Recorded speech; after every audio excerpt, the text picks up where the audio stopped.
I stood in Mom's living room, holding a glass of champagne I'd been about to toast with. The sound in the room felt suddenly muffled, like my ears had filled with water. My sister Rachel's face glowed with triumph. She'd been explaining how the cabin, my cabin, the one I'd bought 5 years ago with my signing bonus, would cover her divorce settlement and legal fees with enough left over for a fresh start. Buyers are from Seattle, she continued, oblivious to the phone vibrating in my pocket. Cash offer. They fell in love with the views. Closing is Friday. My phone buzzed again. I glanced down. Jake Morrison. A name I hadn't seen in 8 years, not since we'd graduated and he'd moved to Colorado to work for his family's title company. I excused myself to the hallway. My hands felt cold. Jake. Marcus. Man, I almost didn't believe it when I saw your name on the deed. His voice carried that familiar careful precision I remembered from when we'd studied for contracts together. I'm the escrow officer on a property sale. Mountain cabin, Summit County. Seller is listed as Rachel Chin. That's my sister. Yeah. And according to county records, you're the sole owner. Have been since 2019. No transfers, no quit claims, nothing. This deed she's trying to close with? It's not in our system. At all. The hallway tilted slightly. I put my hand against the wall. Say that again. Your sister is attempting to sell your property. The deed she submitted has your signature on it. A signature dated last month, supposedly notarized. But Marcus, the property's never left your name.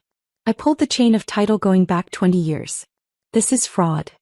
Through the doorway I could see Rachel laughing, showing Mom the purchase agreement, pointing at numbers. My mother's face lit up. Rachel had been devastated by her divorce from Derek. 18 months of legal warfare.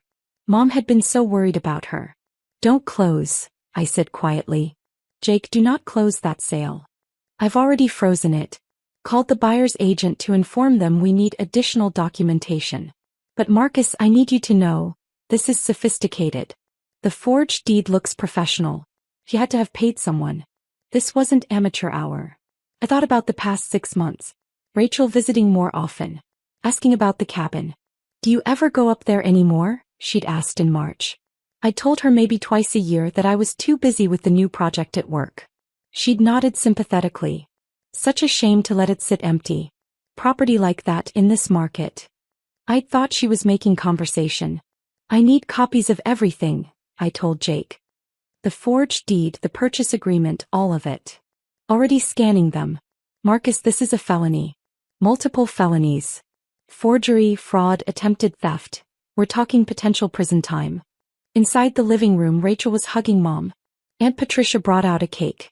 Someone had written "New Beginnings" in blue frosting. I made a decision that felt like stepping off a cliff. Can you stall the closing? Give me 2 weeks. I can delay indefinitely. Title issues. But Marcus. 2 weeks. I need to see how deep this goes. I returned to the party. Smiled. Congratulated Rachel. Watched her describe the buyers, their timeline, their plans to renovate. She had details. Specific research details. She knew their names, David and Ellen Pritchard. Knew they were architects. Knew they'd been searching for mountain property for 2 years. This hadn't been impulsive. This had been calculated. That night I hired an attorney. Not someone local. I called Margaret Voss, a lawyer I'd met through work who specialized in real estate fraud. I sent her everything Jake had provided. She called back within 3 hours. This is meticulous, Margaret said. The forged signature is very good. Not perfect, I can see 3 tells that would hold up in court, but good enough to fool a casual observer. The notary seal is fake but professionally rendered. She filed it with a title company in a different county, probably hoping the distance would prevent cross-verification. What would have happened if Jake hadn't noticed? The sale would have closed. You would have lost your property. By the time you discovered it, the money would be dispersed, the buyers would have legal possession, and you'd be fighting an uphill battle to unwind it. Even if you won eventually, it would take years and cost you more than the cabin's worth. My stomach turned over. She was going to actually do it. She did do it. The only thing that stopped her was chance. Your college roommate happened to be the escrow officer. Not chance. Pattern recognition. Jake remembered my name. Thought to check. I want to know who helped her, I said. Jake mentioned the deed looked professional. Margaret paused. We can investigate. But Marcus, this is going to destroy your family. Your sister's looking at criminal charges. Your mother will be caught in the middle. Are you sure? She was going to take my cabin. The one I bought after working 70-hour weeks for 3 years. The one I saved for. She was going to steal it and smile while doing it. Then we proceed. The next week I did something harder than any trial prep I'd ever done at work. I acted normal. Rachel texted me 3 times asking if I'd be at Sunday dinner. I said yes. She sent me a photo of the cabin from the buyer's inspection. They love it, she wrote. So grateful you're okay with this. I'd never said I was okay with it. She'd never asked. Sunday dinner arrived. Rachel looked radiant. The divorce had aged her. She'd lost weight, developed lines around her eyes, but tonight she looked younger. Hopeful. Closing's been delayed, she mentioned casually over roast chicken. Some paperwork issue. Nothing serious. Should resolve by end of week. I watched her cut her chicken. Saw her hand was steady. No guilt. No hesitation. That's frustrating, I said. These things happen. She smiled at me. Real estate's always complicated. Under the table my phone buzzed. Margaret. Identified the document forger. Former paralegal, disbarred. Has sold services to 6 other fraud cases. Sister paid $4,500 for the deed package. Venmo receipts recovered. I excused myself. Called Margaret from my car. The forger cooperated immediately when we mentioned federal charges, Margaret explained. Gave us everything. Rachel first contacted him in February. 9 months ago. She requested a deed transfer, a notarization template and coaching on how to submit it to avoid red flags. February. 2 months before she'd started visiting more often. She's been planning this since before she finalized her divorce. The timeline suggests she saw your property as her exit strategy from the beginning. I sat in the dark car, hands on the steering wheel. Inside, through the window, I could see Rachel laughing at something Mom said. My mother's face glowed with relief at seeing her daughter happy again. The gambler's fallacy, I thought. I kept believing that eventually family would mean something. That blood would trump calculation. But Rachel had done the math. My cabin minus my knowledge equaled her solution. What happens now? I asked Margaret. We have 3 options. Civil suit for attempted fraud. Criminal complaint. Or confrontation with law enforcement present. What do you recommend? Depends on your goal. Prison time. Criminal complaint. Financial restitution. Civil suit. Public accountability. Confrontation. I thought about the ghost ledger I'd started keeping in my head. Every family gathering where she'd asked about the cabin. Every time she'd mentioned her legal bills, her fresh start, her need for just one break. Every Sunday dinner where I'd been not a brother but a resource she was mining. Christmas 2 years ago, Rachel gave me a photo book of the cabin, so you can remember it when you're too busy to visit. Cost of gift, $40. Cost of memory, she was already planning to steal, $890,000. My birthday last year, she'd asked, have you updated your will? You should make sure everything's documented properly. I thought she was being thoughtful. She'd been conducting research. Anniversary of Dad's death. We'd hiked to his favorite overlook. She'd said, you're so lucky you got to buy that place before the market exploded. Not congratulations on my hard work. But, as if I hadn't earned it. The cost wasn't financial. It was the realization that I'd been performing the role of brother in a play where she'd cast me as obstacle. I want a confrontation, I told Margaret. With law enforcement. At the next closing attempt. Are you sure? This will be permanent. No walking it back. She already made it permanent when she forged my signature. Margaret scheduled everything with the precision of a surgical strike. Jake would inform Rachel's agent that the title issues were resolved. Closing would proceed. Friday at 2 p.m. Summit County Title and Escrow, Conference Room B. I requested 2 things. That Jake be present and that my mother not be informed until after. Friday arrived cold and bright. I parked 3 blocks away, arrived 20 minutes early. Margaret met me outside with Detective Sarah Hernandez from the Summit County Sheriff's Economic Crimes Unit. Your sister arrived 10 minutes ago, Detective Hernandez said. She's in the conference room with her agent. The buyers are there. She seems confident. She doesn't know? We gave no indication. As far as she knows, this is a standard closing. We entered through a side door. Through the conference room glass I could see Rachel sitting at the long table. She wore a navy dress, professional. Her divorce lawyer sat beside her. The Pritchetts, David and Ellen, sat across with their agent. Jake stood at the head of the table organizing documents. Margaret nodded to Detective Hernandez. We entered. Rachel looked up. Saw me. Her expression flickered, confusion, then calculation, then something close to panic, before settling into a careful smile. Marcus, did Mom tell you? I wanted it to be a surprise. The cabin sale I was going to tell you after. I've been managing it for you, and with the market peak I thought. Miss Chin, Detective Hernandez interrupted. Her badge was visible on her belt. I'm Detective Hernandez, Economic Crimes. This closing is suspended. You're under investigation for real estate fraud, forgery, and attempted grand theft. The room went silent. The kind of silence where you can hear the HVAC system humming. David Pritchard slowly set down his pen. Rachel's face drained of color. What? Oh, there's been a mistake. This is my brother's property, but he gave me permission. The deed you submitted shows a transfer dated October 15, 2024, Jake said quietly. Professional. Almost apologetic. County records show no such transfer exists. The signature on the document doesn't match Mr. Chen's signature on file. We've verified through notary records that the seal used was fraudulent. The property has never left Marcus's name, Margaret added. She placed a folder on the table. We've also identified and interviewed the document forger you hired. Isaiah Martinez. Former paralegal. He's provided detailed records of your communications, including Venmo transactions totaling $4,500. Rachel turned to me. Marcus. I can explain. The divorce. Derek took everything. I was desperate. I just needed.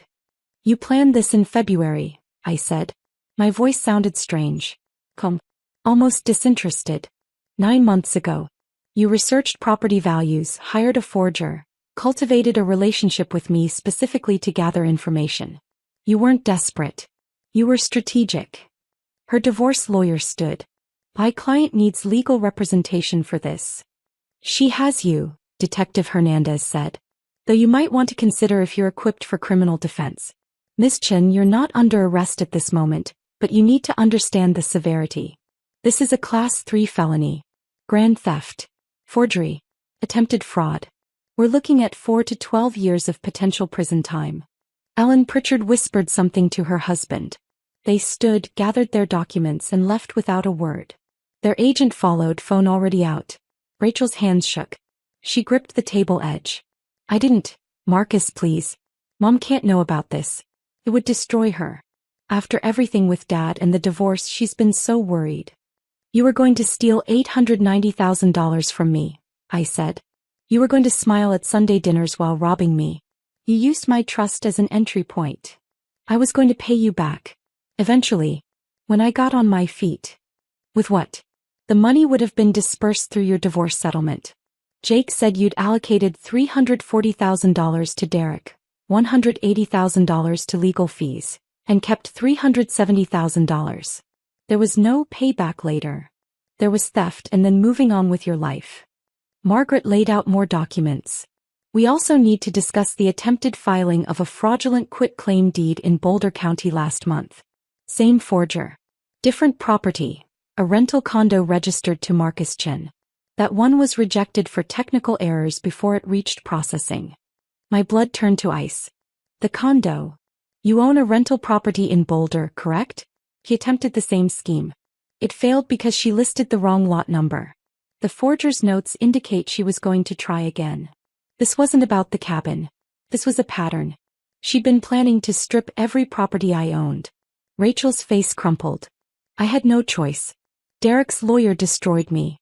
The settlement took the house, half my retirement, everything. I have $14,000 left. I'm 39 years old, starting from zero. You had choices, I said. You could have asked for help. You could have gotten a job. You could have downsized your life. Instead, you chose to commit felonies against your brother. Detective Hernandez gathered her materials. Miss Chen, you'll receive formal notice of charges within 10 business days. I recommend you hire a criminal defense attorney immediately. The evidence is substantial. If you're considering a plea arrangement, early cooperation could reduce sentencing. Rachel stood on shaking legs. Her lawyer tried to take her arm.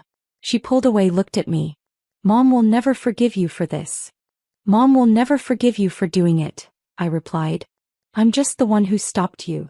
They left. The conference room emptied. Jake, Margaret, and I remained. I'm sorry, Jake said. If I'd known this would. You saved me from losing everything, I told him. Thank you for remembering my name. For checking. We filed the criminal complaint Monday. The DA's office fast-tracked it. Clear evidence, cooperative witness in the forger, minimal ambiguity. Rachel was formally charged with 3 counts. Forgery, attempted grand theft, and filing fraudulent documents. I called my mother Tuesday evening. She'd already heard. Rachel had told her version, that I was punishing her for the divorce, that this was a misunderstanding blown out of proportion, that she'd been trying to help. How could you do this to your sister? Mom asked, her voice breaking. She's already lost so much. I sent her the documents, the forged deed, the Venmo payments, the Boulder condo attempt, the forger's testimony, the February timeline proving premeditation. Mom called back 3 hours later. Didn't speak for a long time. Just breathed. I don't understand, she finally said. Neither do I, Mom. But understanding it won't change what she did. Rachel's preliminary hearing was set for January. Her new attorney filed motions to suppress evidence, to dismiss charges, to argue that family property disputes shouldn't be criminalized. All were denied. The evidence was too clear. The intent too obvious. 6 months later, Rachel accepted a plea agreement. 4 years of supervised probation, $8,500 in restitution to cover my legal fees, 200 hours of community service, and permanent restraining order prohibiting contact. No prison time, but a felony conviction that would follow her forever. I sold the cabin 3 months after the plea. Not because Rachel had tainted it, she hadn't. Because I realized I'd been holding on to it as a symbol of success, proof that I'd made it. But success isn't property. It's not square footage or mountain views. Success is knowing when someone views you as a resource to extract rather than a person to value, and having the clarity to walk away. I sold it for $920,000. The market had climbed. I used the money to buy a smaller place in Montana, paid cash, put the rest into investments I diversified across multiple accounts. Nothing in my name alone. Nothing someone could target with a single forged signature. My mother and I have dinner once a month now. We don't discuss Rachel. She violated probation once, failed to complete community service hours, and served 60 days. Mom visits her. I don't. Sometimes Mom asks if I'll ever forgive her. I tell her the truth. Forgiveness requires someone to acknowledge what they did. Rachel still claims she was trying to help, that I overreacted, that family should protect family. She's right about that last part. Family should protect family. That's exactly what I did. I protected myself from the family member who saw me as collateral. I keep Jake's initial text saved on my phone. It's me, Jake. This deed doesn't match county records. 9 words that stopped a theft. 9 words that proved pattern recognition matters. 9 words that reminded me that real relationships are built on recognition, not just blood. The cabin's gone. Rachel's gone. The version of family I thought I had is gone. But I'm still here. My accounts are healthy. My properties are secure. My life is quiet and deliberately small. I sit on my Montana porch with coffee as the sun rises over different mountains. The air smells like pine and cold water. These mountains don't carry memories of betrayal. They're just mountains. Rachel wanted to steal something. She didn't realize she'd already killed it years earlier, the moment she looked at me and saw not a brother, but a balance sheet to liquidate. I didn't take revenge. I documented. I protected. I enforced. And now I live in peace in a home she doesn't know exists, in a life she can't calculate the value of. The ledger is closed. The accounts are balanced. And for the first time in years I owe nobody anything.